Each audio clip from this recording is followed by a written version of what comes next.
Is there anything I can do for you two? I'm afraid that Wangsheng funeral parlor isn't in the best state to receive guests. We've come to see Zhongli. Could you please tell him we're here? Unfortunately, Zhongli isn't here at the moment. It seems he went to Northland Bank. Doesn't the Northland Bank belong to the Fatui? Last time we saw Zhongli was before we went to the Golden House. Do you think he doesn't know about the attack on Liyue? Visiting the Fatui at a time like this could only mean more trouble. We had better go and make sure that everything is okay.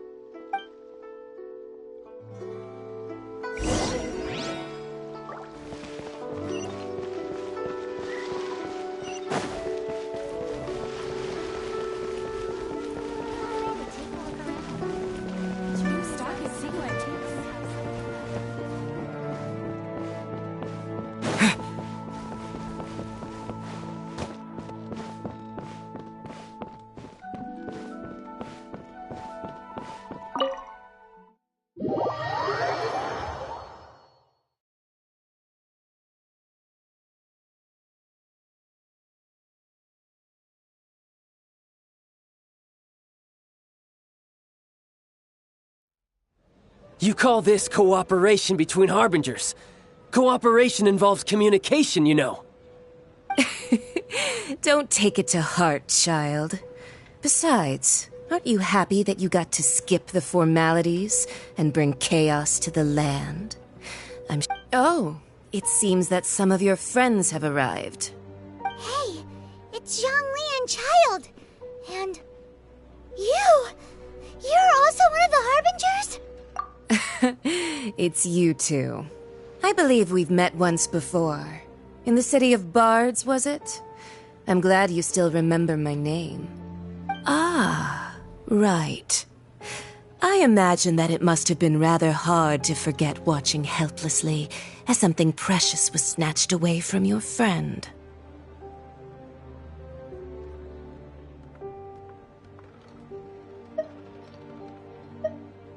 Well, if it isn't you two.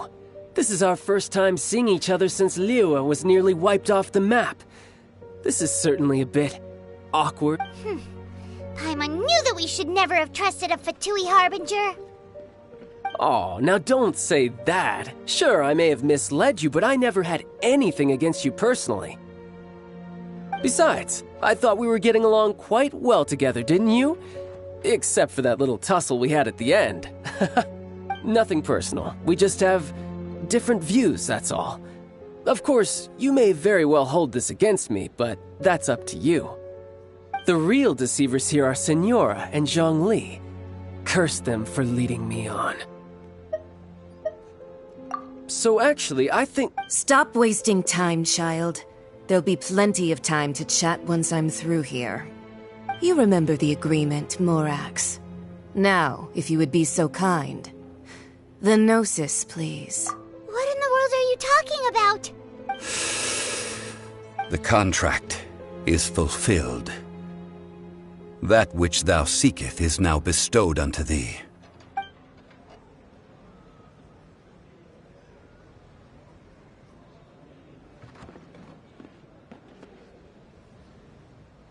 How sanctimonious.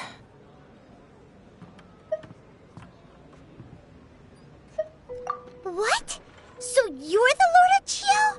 No, wait! That's an exciting twist and all, but why give the Gnosis to the Fatui? I do not give it for free. I give it as agreed upon in the contract, for it is a matter solely between the Tsaritsa and I.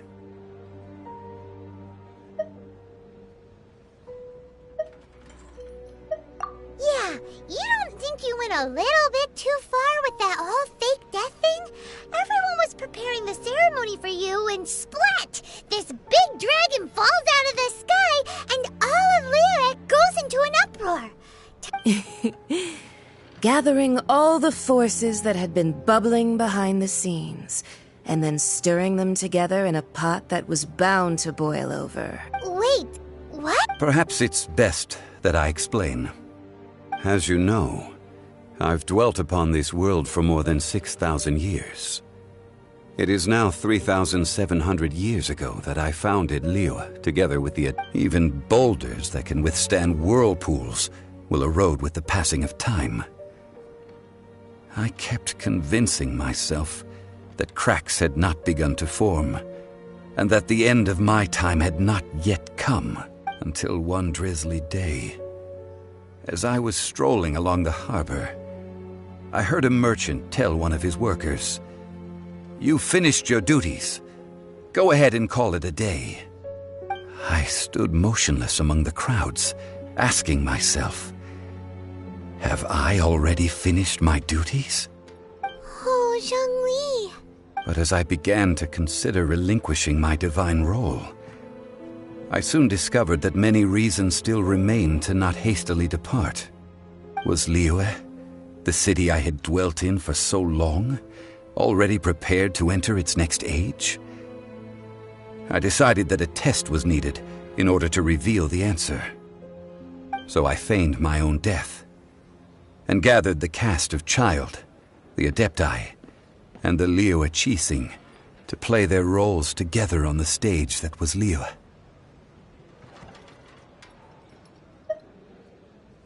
That's right, which is why I continued to safeguard the Gnosis until now. So you mean that if the chaos ever reached the point of no return, you would simply appear and use your divine powers to bring Liyue back? Of course, and it would have been all too easy for him too. Just as a child quickly matures after losing their parents, so has Liyue matured when faced with the death of its deity. In the end, the resolution to all that has transpired was even more satisfactory than I could have hoped for. Take the Adepti, for instance. Owing to their years of seclusion, they were the least informed. Yet when faced with a crisis, they commendably showed the greatest amount of restraint possible. Not only did they manage to cooperate with the Qixing, but in the end, they even made efforts to understand the hearts of the people. Credit is also due to Signora, the emissary dispatched by the Cryo-Archon to fulfill our contract. At my request, she kept everything she knew in strict confidence. This meant I could remain as Zhongli, even having the chance to fulfill the age-old traditions of Liyue in this mortal form. Thank you for joining me on this journey, traveler. All of these things turned out as I had planned. There is only one thing that I had not anticipated, and that was the conduct of the Liyue Qixing. I had expected them to do no more than the Adepti, to come to the defense of Liyue. But when all was said and done, they seized the opportunity to supplant Liyue's divine protectors, and used the subsequent power vacuum left by my death to quickly... Huh? That doesn't sound good at all. On the contrary, I think it is excellent. I had always feared that it was too soon for them to take over from me. And it was also that which I longed for the most. Hey, what about me? Doesn't anyone feel the least bit of remorse for deceiving me? You've practically kept me in the dark. I think that thanks would be more appropriate. You certainly played no small part in all of this, wreaking havoc and turning the city upside down. The Lord of Geo ought to thank you for your performance, if anything. If you hadn't created the pressure of a battle between mortals, Adepti, and a god, the lump of coal resting in the hands of the Geo-Archon, Liyue would never have been able to become a dazzling diamond of a city. Huh? Just whose side are you on, mocking me like that? Are you itching for a fight?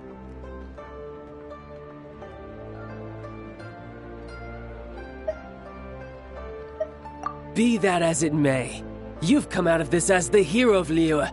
I, on the other hand, will be forever prescribed as a disturber of the peace, no? Well then, with the Gnosis in my possession, I have no use for such idle chatter. We should return to Zapoljarny Palace and seek an audience with Her Majesty, the Tsaritsa. Come, child. Fine. I'll meet you there later. I'm not sharing a boat with the likes of you. Do as you wish.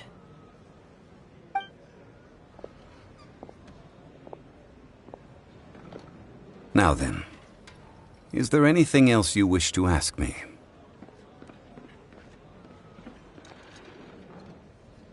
Right! As Zhongli always told us, a good trade is a fair trade. Paimon has no idea what could be a good trade for a Gnosis. Realistically speaking, there is no such thing. Huh? However, I am the god of contracts. For thousands of years, I have made countless contracts. If the deal was of no benefit, then I certainly would not be inclined to agree to it. My agreement with the Cryo-Archon will be the last of my contracts as the Geo-Archon. My contract to end all contracts. As for the bargaining chip that the Tsaritsa used to balance the scales, uncover that answer for yourself in your future journeys.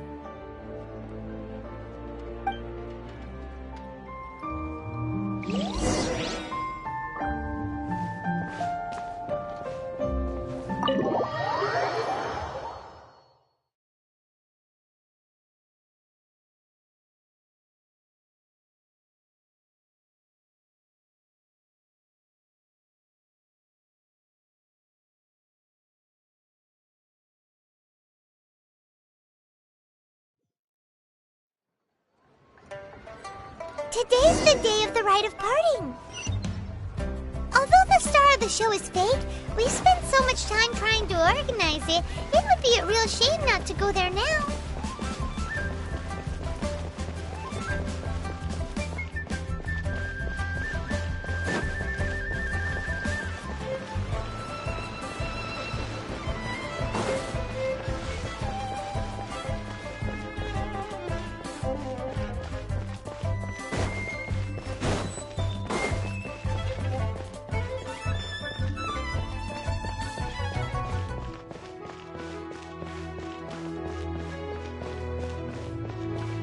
You know that god from the ocean couldn't have just shown up out of nowhere. I mean, it's been 2,000 years since Rex Lapis subdued it. Yes, and to think that this happened right on the heels of the incident with Rex Lapis, too. Say, do you think the person who assassinated our lord and released that evil god might have been one and the same? Now that you mention it, that's very possible. Yes, it's very possible indeed. I mean, it all fits together. That person must have colluded with the evil god to harm Rex Lapis. Oh, that wicked, black-hearted scoundrel. Still, what sort of supernatural prowess must this person possess to be able to do such things? I have never heard of such a person in all my years. Ah, forget it. Guessing's no use to us. Look, the Millilith over there looks like he's about to make an announcement.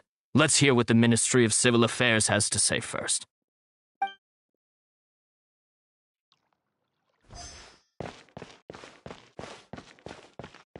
Oh, well, since we're going through with this rite of parting, I guess it means that those rumors hit the nail on the head. So Rex Lapis is really... But they didn't catch the culprit, did they? Oh, come on. Do you think that the assassin could have been a normal person? You know what I think. I don't think any of the gossip on the streets you hear from those shady types is worth anything. There's only one real possibility in my mind. I've heard that the assassin was that Fatui fellow. Youngish, pretty high in rank. I think they called him Child. The Fatui? They certainly are very suspicious. Who knows what those greedy, crooked folks... Shh! Lower your voice. If the Fatui catch you in their sights, Rex Lapis won't be around to protect you this time.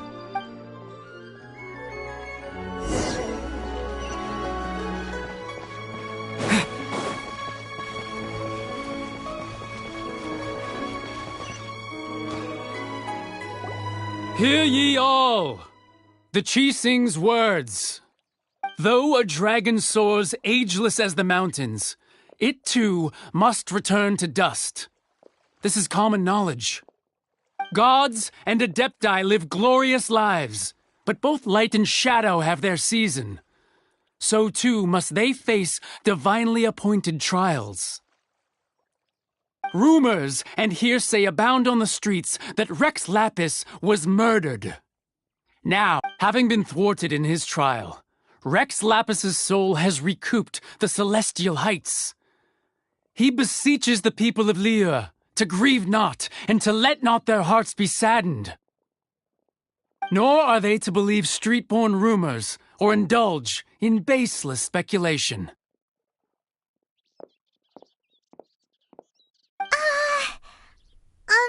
Paimon needs a translation on what the Qixing's announcement said.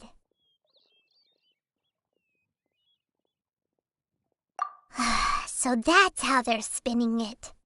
Something feels off. Why would they suddenly give up looking for the murderer? Not to mention how this excuse sounds like something they just made up on the... Could the Qixing already have known that Rex Lapis wasn't dead? But Zhongli said that neither they nor the Adepti knew anything. Did Zhongli tell them in secret after his gnosis changed hands?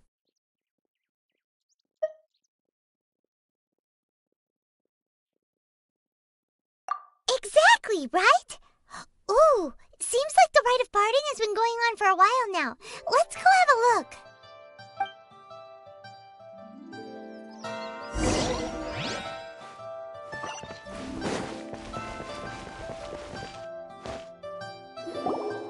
Look, it's Ningguang and Keqing. Are they saying something? Are their speeches over? As said previously, Rex Lapis's soul returning to the heavens is the end of the contract. 3,700 years of contracts burnt and reduced to ash. We, the people of Liyue, were indeed prosperous. But blinded by our prosperity, we forgot that time can be pitiless. The long, unending dream of our Archon walking among us. Now that we have awoken from our dream, we must learn to say farewell. Will you stand with us as we re-establish our contracts? As we build a new age of prosperity? So concludes the words of Her Eminence the Tianquan. Does Her Eminence the Yuheng have anything to add? Huh? Is she looking this way? Traveler. Yikes! She really is looking our way! Is that the traveler who they say defeated the ancient god? So young. The Liyue Qixing always repay their debts. And as you have heard, our eyes see far and our reach is long. Name your price. You deserve that much. Whoa!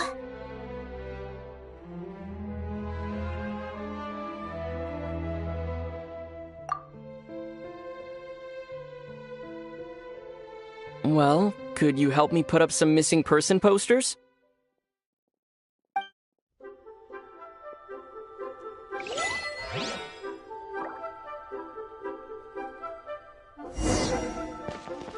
Roping you in was possibly the most masterful move we could have made.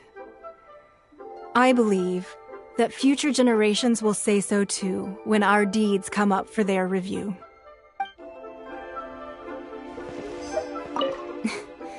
Why, you...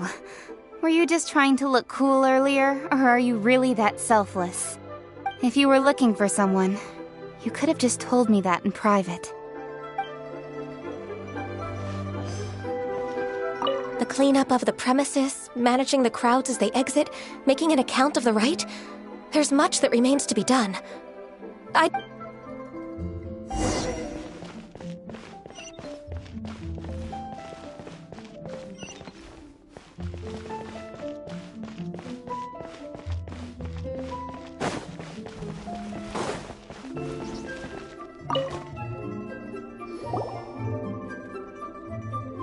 Zhongli! Look at this! Everyone in Liyue is caught up in their emotions, thinking that they'll never see Rex Lapis again.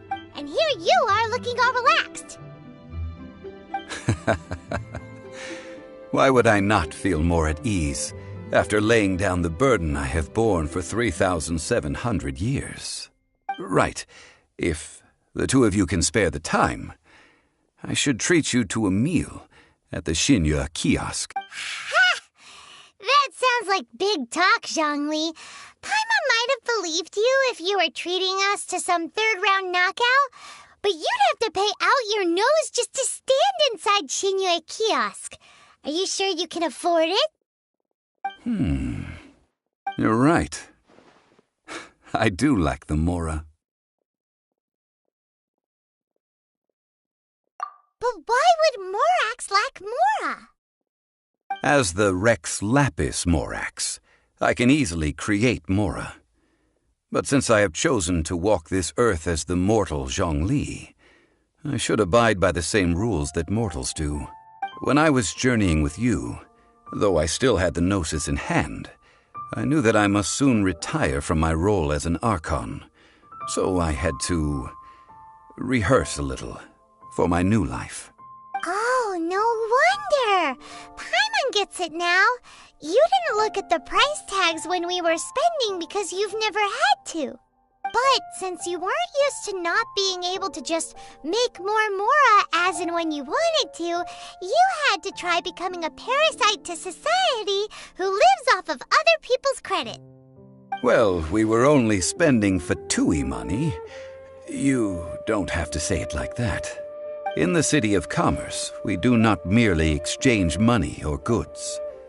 We also exchange knowledge, memories, and foresight, as well as positions, roles, and lives. The Archon Morax could never experience life as the true mortal Zhongli could, no matter how many times he descended to be with his people. I must thank you for that. I will treasure the memories that I made as Zhongli, traveling the streets of Liyue with you. That is true. But there is no journey that does not end. No meetings without partings. Paimon thinks that we should make a move and continue our search for the Seven. I fear that continuing your journey may be difficult. The nation that neighbors Liyue by sea, Inazuma, is presently closed. Yes, the nation has been closed by order of its deity, the Electro-Archon Ball. And just as the people of Liyue preferred to call me Rex Lapis, she too goes by another name among locals in Inazuma. Paimon thinks we've heard that one before. Raiden? That is the case. And since Raiden is also the shogun of Inazuma, people call her the Raiden Shogun. That said, though people at the wharf were saying that the situation in Inazuma is very tense, Paimon doesn't remember that always being the case. It wasn't that bad last year. Zhongli, since you're Rex Lapis, shouldn't you know something about what's happening there? Just how did Inazuma become a closed nation? It's because of visions. Visions? When faced with circumstances beyond their control, humans often bemoan their lack of power. But if a person shows true strength of will at a desperate and fateful moment in their life, the gods will look upon them with favor. This is what visions are. Magical foci bestowed upon those who have been acknowledged by the gods. That's how people in Teyvat see it. But starting from last year, the Raiden Shogun began promulgating the Vision Hunt Decree. Vision Hunt Decree? Yes. It was an order to seize all visions within Inazuma's borders, and to inlay them upon the hands of the statue of the omnipresent god. They want to seize visions. But why? Aren't visions blessings from the gods?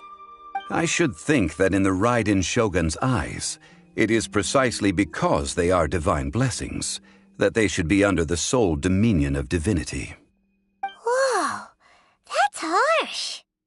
The Animo Archon is the god of freedom, and the Geo Archon is the god of contracts. For her part, the Raiden Shogun is the god of eternity. It seems as though she has finally decided to eliminate any unstable elements that could pose a threat to her eternal realm. The fact that even I, the oldest of the seven, have now passed away, will only strengthen her resolve to pursue eternity.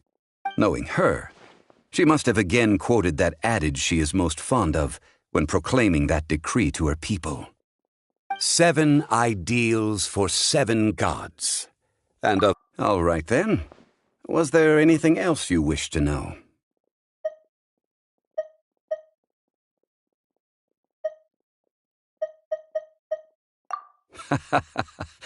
Ah, that was a good one. Failing a divine trial. How they came up with that excuse. That said, the reason why the Qixing were so eager to resolve the incident and stop pursuing the culprit was indeed because they received news in secret that Rex Lapis was not dead. I hinted as much to the Adepti as well. How did I accomplish that, you ask?